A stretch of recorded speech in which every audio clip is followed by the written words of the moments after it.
My biggest fear in March when we shut down was the length of time we were going to be shut down and what we were going to be able to do for our kids, both educationally, social, emotionally, to be able to support them in the best possible way that we can. As a principal, you have to think about all of your stakeholders, so you always start with the kids. We always start thinking with the kids first, and then you're thinking about my staff and are they safe, and then I'm thinking about my parents and have we communicated effectively to them, and then just thinking about my own family and how this whole virus and what will happen next. We were concerned at the time. We didn't know anything about the virus. We didn't know anything about remote learning. We thought it would just be 2 weeks, and then it wound up being months. When this all happened in March, first of all, I was shocked because in the beginning I thought, well, maybe we'll be out for a couple weeks. And then it was a month, and then it was 2 months. And at that point, I was overwhelmed because we've never done this before. So it's, where do you start? My biggest fear at that point was really ensuring everyone's safety, students, staff, parent concerns. We were closing down on Friday the 13th, which was, boom, it hit. Not really knowing what to expect. So I think a lot of questions, but I miss the kids the most. We had a lot of planning to do, was my first thought.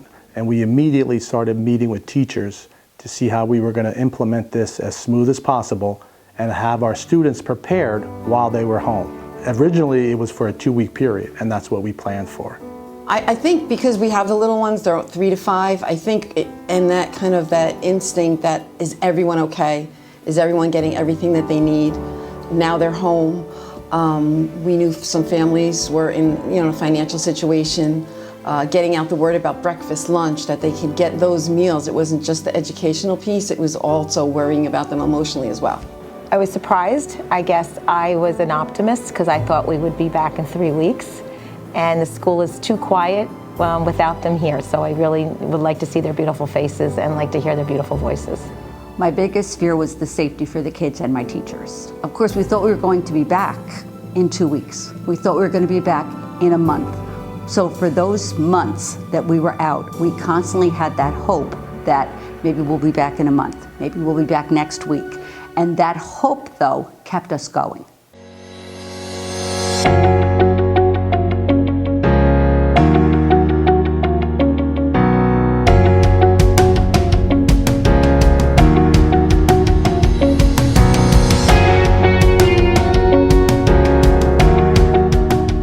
Looking forward to the hallways filling up with voice, with body, with energy. Seeing the students again, seeing the parents in the morning. And we're beginning to plan for that in order to provide the safest environment for both staff and students. So we're going to work very hard to have as consistent and familiar as what the children are, but introducing some of our new normal procedures that are for their safety.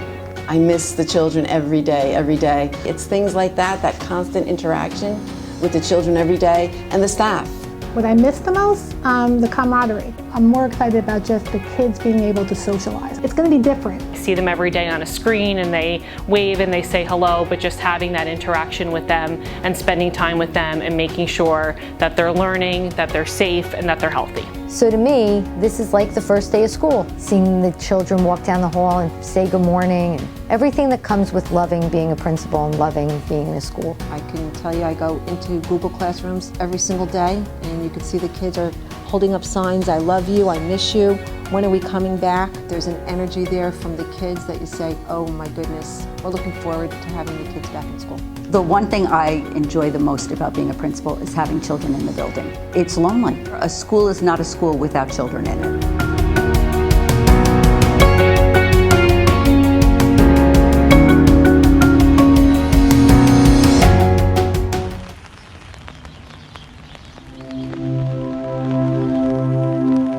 With a pandemic like this, something we've never had to deal with before, we're taking every possible safety measure that we can do in order to keep the kids safe when they come back to school. The difference is our new normal. We're going to check temperatures. So they will be asked to lift their wrist, put it on the little screen, or we're going to use the handheld ones on a door on their forehead. Everyone's going to get a temperature check when they come in. They'll fill out a COVID form before they come in. Parents will do that. They'll all go through the temperature monitor. They'll have the sanitizer as soon as they walk in. Everyone will have masks on. I feel as if when we come back to school, if we follow the protocols and we keep the social distancing and we're keeping everything as clean as possible, I do feel that this is a safe environment for children to be in. You should rest assured that you are coming back into an environment that is safe and we are prepared. Our desks are socially distant apart. They have the 6 feet markers, so the children will not be on one another. We have thought it out. It is a clear-cut plan, and you should be very excited to send us back our loved ones.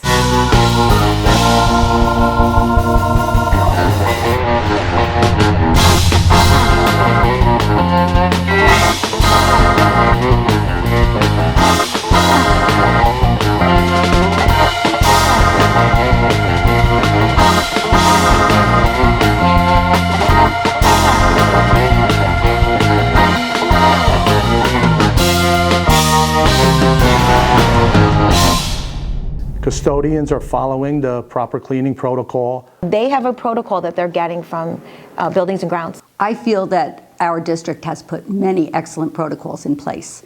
We have bought lots of PPE. We have spent a lot of money for the safety of our staff and our students. We have bought fogging machines. There is a process that our custodians are going to go through every evening after our students leave to make sure that the building is ready for the next day. Kevin Miller, head custodian at Brookdale Elementary. Every single day and every single night we're going to go into a classroom, disinfect everything, top to bottom, make sure everything is clean and safe for the kids to come back each and every day.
District has gone above and beyond to make this the safest place possible. The superintendent meets with us often, gets our input on what's happening in the buildings and our concerns. Administration, the Board of Education, the central office personnel have been in direct communication with principals. Superintendent, assistant superintendent, they're in the buildings, they're visible, they're transparent, they're supportive, and I believe they have done everything they possibly could do to make sure that we're all safe. I think the rest is up to us.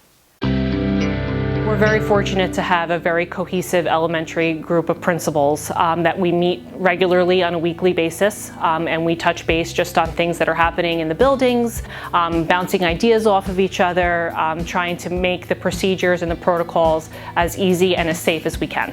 So the elementary principals have become we've become one seriously happy family. We have, like any family, we have to talk it out, we have to argue it out, and we just try to ensure that all of our buildings are consistent. So we talk each week. There's no topics that are off the table. We meet on a weekly basis. We voice concerns that we all have, and we are making decisions as a unified group so that we are consistent from building to building in our daily operation. And we may say something, how are you guys walking in the building? Or where are you putting this? Or how are you communicating that? And we just share ideas out with each other. We're working together. It just makes us all feel more comfortable because we're all kind of examining the same things. We all have the same worries. We want our children to be safe. We want to feel comfortable and safe. And so having those colleagues that you can share with it's amazing. It just makes you feel like you're not alone in this, and we know we're not.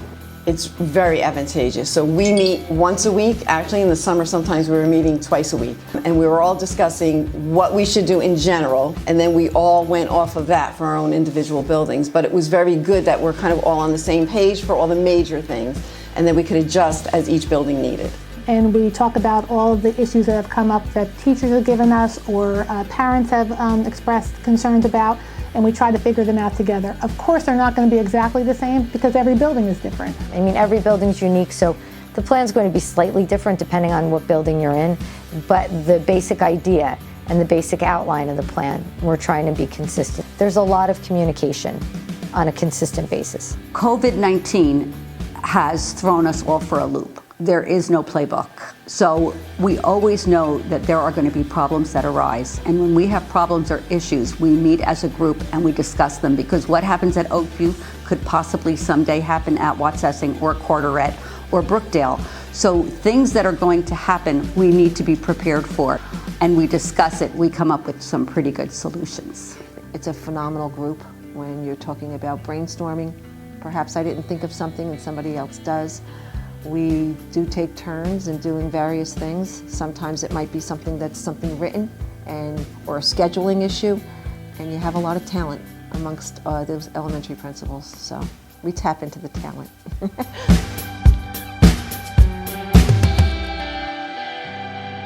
I'm really looking forward to seeing everyone back in school.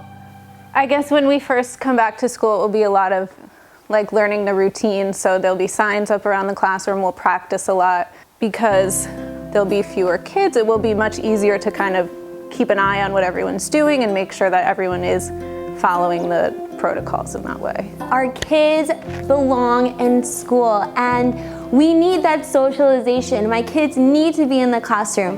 They will be safe. I will make sure that my classroom procedures and all the expectations will be met so that your child feels safe, is socializing at a social distance, and they're going to be safe in my classroom and throughout the district. We take every precaution with their children.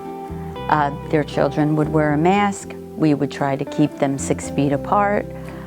We would be washing our hands. We would be using hand sanitizer, and we would be doing everything we could social distance. So we are in an inclusion class.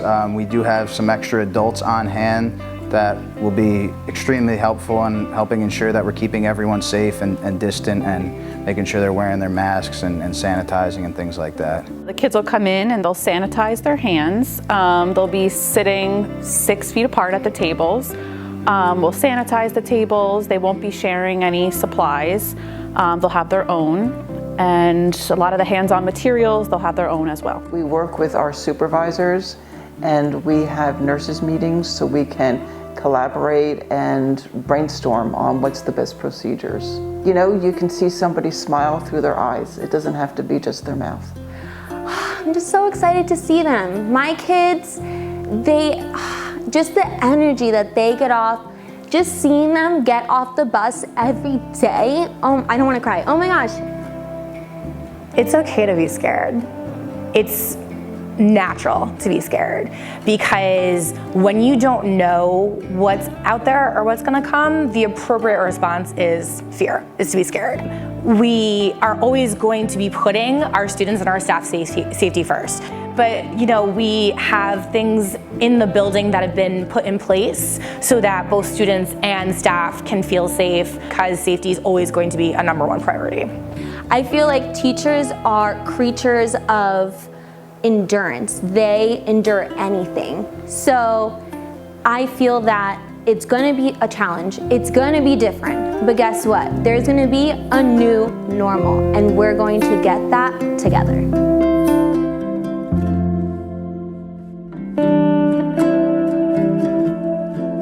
One of the hardest things, I think, from March until June was running a school and being a school principal from my dining room table. Again, nobody knew how anybody's career could be done from home, and here we were all, and we did it.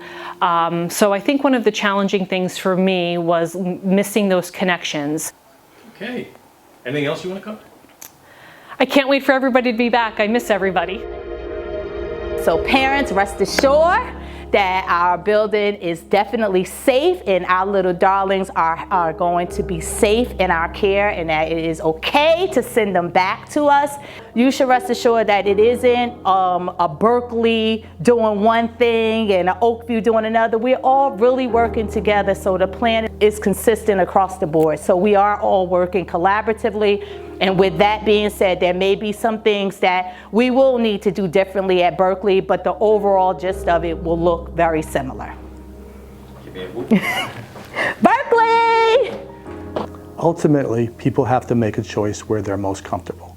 However, we would not open the schools if it was not a safe environment. Again, we're following all the protocols and procedures set forth by the local Board of Health, central office, CDC, and we're creating an environment that we feel that the students and staff will be safe.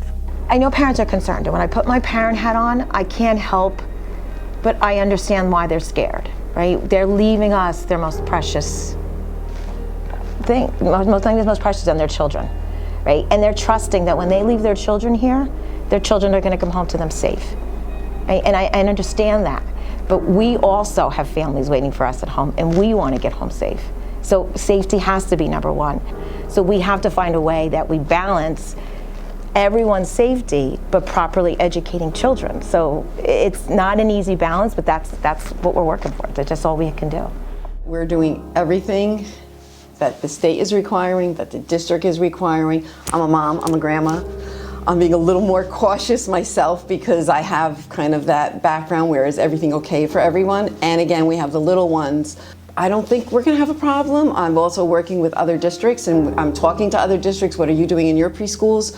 So we're all kind of on board with everything to make sure that we're going to keep everyone as safe as we can. We're ready. We need our children to be back in school. We're ready. I would say to parents, send your children back. We are a safe school. We're going to have less children in the building, so that in itself is lessening the chance of anything happening. We are going to monitor the temperatures. We're going to sanitize.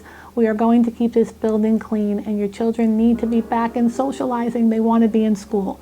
Look, we will do whatever it takes to keep you, your children, and our staff safe. And it's going to be okay. I think it's going to be okay. I think the district has done everything they could. Hopefully people are being responsible personally in doing all that they can, as we are here, and we're going to do our best. It's going to be okay. We are excited to get back to it because this is our profession and this is what we do. For those parents that don't feel comfortable sending their kids back to school, I understand that. But I feel as if when we come back to school, if we follow the protocols and we keep the social distancing and we're keeping everything as clean as possible, I do feel that this is a safe environment for children to be in. I'm a realist, and in being a realist, I 100% want the children to come back, but I also want to ensure their safety. We want everybody to be back. We want it to go back to the way that it was, but is something going to happen? Might happen. I would hope that it didn't. Do I feel secure being here? Yes. Would I put my teachers in danger? Absolutely not. Would I have any of my kids in which we would have a heightened problem or a situation? Absolutely not. We look forward to everyone being back as soon as possible with all of the safety precautions that need to be taken for our kids.